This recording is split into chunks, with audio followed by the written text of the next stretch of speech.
है ना, आता नहीं है, इसलिए कि पढ़ाई होती नहीं है। मैंने कहा 10 लाख लोगों को नौकरी होगी, वो में शिक्षा क्षेत्र का बड़ा योगदान होगा।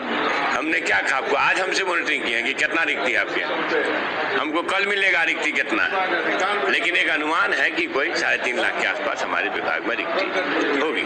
हम लोग जय श्री राम वाले नहीं, हम लोग हे राम वाले। अरे 2-2 करोड़ प्रतिवर्ष दे रहे थे ना 56 इंची वाले चौकीदार। जहाँ सा सीखना हो तो मोदी जी से सीखिए, अमित शाह से सीखिए, काम सीखना है तो नीतीश बाबू से सीखिए। देख रहे हैं आप और मैं हूँ आपके साथ सरफराज आलम। शिक्षा मंत्री बनने के बाद पहली बार सहरसा पहुंचे बिहार सरकार के शिक्षा मंत्री प्रोफेसर चंद्रशेखर सहरसा पहुंचे हुए थे और सर्किट हाउस में उन्होंने प्रेस वार्ता की है। इस वक्त देखिए सर्किट हाउस में इस वक्त हम मौजूद हैं और किस तरह से यहाँ पर तमाम जो बातचीत है वो की जा रही है। आरजेडी के तमाम जो यहाँ पर नेता भी यहाँ पर आप देख पा रहे हैं यहाँ पर बैठे हुए हैं और तमाम सबों से बातचीत की जा रही है। किस तरह से बिहार में काम किया जाए उसको लेकर चर्चा जो है वो की जा रही है और तमाम जो शिक्षा व्यवस्था को लेकर जो बातचीत है वो यहाँ पर की जा रही है। शिक्षा मंत्री इस वक्त प्रोफेसर चंद्रशेखर साहब इस वक्त हमारे साथ मौजूद है। सर, आप भी कोसी से आते हैं और कोसी का शिक्षा व्यवस्था छुपा हुआ नहीं है, किस तरह से सुधार आएगी कोसी में शिक्षा व्यवस्था? खाली कोसी में हम नहीं, बिहार, आप तो बिहार के भी हैं, खासकर कोसी की बात। मैं तो पूरे बिहार में सुधार होगा।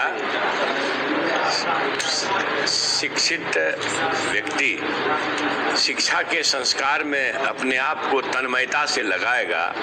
हमारे शिक्षक बंधु तन्मयता से वर्ग कक्ष का संचालन करेंगे और 6 से 7 घंटा जो घंटी होती है पढ़ाई का उतना देर समय देंगे बच्चों के बीच, तो शिक्षा का संस्कार वापस होगा।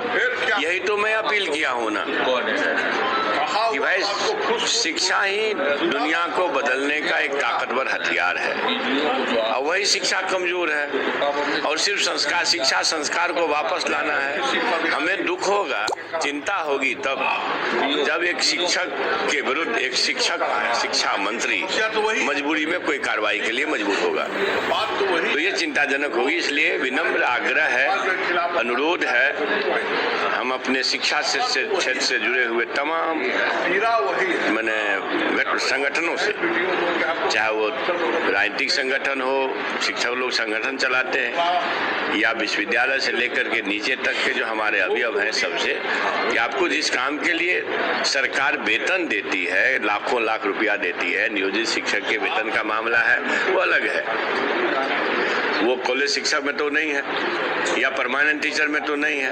अब है कि ज़्यादा नियोजित शिक्षक रह गए हैं तो वेतन की लड़ाई लड़ रहे हैं, तो हम लोग सहानुभूति पूर्वक उसको देखेंगे और आवश्यक रूप से उनको उत्साहवर्धक कुछ न कुछ उनके सम्मान के लिए सरकार करेगी।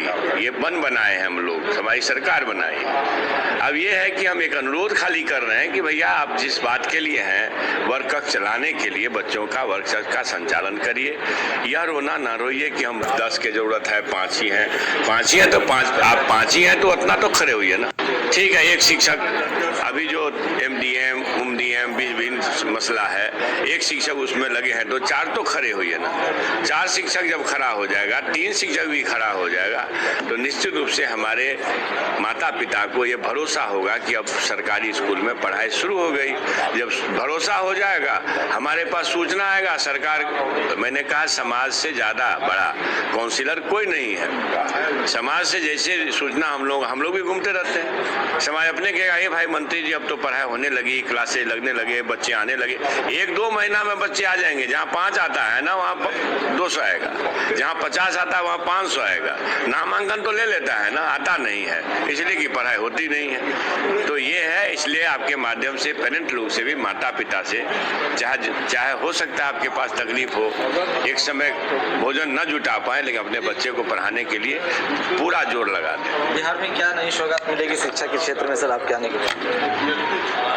मैंने कहा 10 लाख लोगों को नौकरी होगी, वो में शिक्षा क्षेत्र का बड़ा योगदान होगा। आज भी हमारे नेता सुबह हम उम्मीद करते हैं 8 बजे, मैं योग प्राणायाम में लगा था, फोन देखा, आज हमसे पूछे हैं कि आपके विभाग में कितनी रिक्ति है। प्रिय तेजस्वी यादव जी, उप मुख्यमंत्री जी, आप चिंता समझ लें। नहीं तो आपको अगर हमारा कॉल डिटेल देखना है तो देख लीजिए। तो जो व्यक्ति को एक समर्पण है कि हमें नौकरी, बेरोजगारों को नौकरी देनी है और स्वाधीनता दिवस के अवसर पर माननीय मुख्यमंत्री जी का उद्बोधन है, तो इसको कोई टाल देगा क्या? माननीय मुख्यमंत्री जी आज तक जो कहे हैं, किए हैं कि नहीं, या ना किए हैं, देगा उदाहरण बता दीजिए। इसलिए ये बड़ा विषय है और हमारी सरकार मुस्तैद है। हमने क्या कहा आपको? आज हमसे मॉनिटरिंग की है कि कितना रिक्ति आपके, हमको कल मिलेगा रिक्ति कितना है, लेकिन एक अनुमान है कि कोई 3.5 लाख के आसपास हमारे विभाग में रिक्ति होगी। बीजेपी लगातार 10 लाख देना है। बीजेपी लगातार तंज कस रही है सर कि जंगल राज फिर से शुरू हो गया। तो मंगल राज था ना, 2 साल जो 17 साल जो रहे तो मंगल राज था ना। आप महसूस करते हैं मंगल राज था? योगी जी के राज में मंगल राज चल रहा है ना। ये केंद्रीय मंत्री का बेटा लोन देता है किसानों को, तो मंगल राज है। अरे भैया, वो आप कहें तो नीति, हम कहें तो राजनीति। ये छद्म लोग हैं।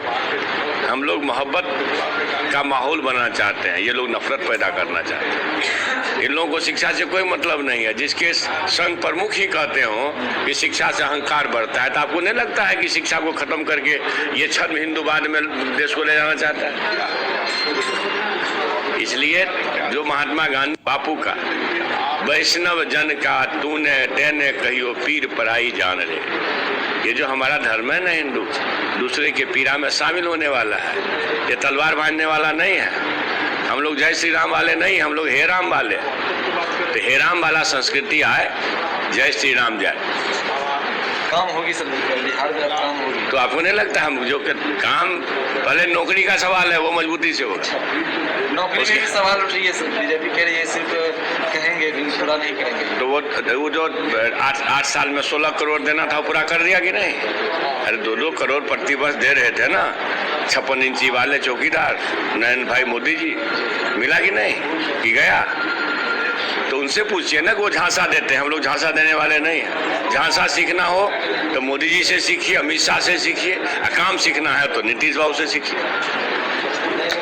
चलिए, कहीं ना कहीं जो बिहार में शिक्षा व्यवस्था है वो सुधरेगी, इस तरह की बात जो है बिहार सरकार की शिक्षा मंत्री प्रोफेसर डॉक्टर चंद्रशेखर है, उन्होंने दावे किया है कि बिहार में अब नई शिक्षा के क्षेत्र में जो है नई सौगात जो है मिलने जा रही है और जो बहाली है वो जल्द ही किया जाएगा। तो इसके लेकर इन्होंने सारी बात कही है। साथ ही साथ केंद्र सरकार पर भी जमकर निशाना साधा गया।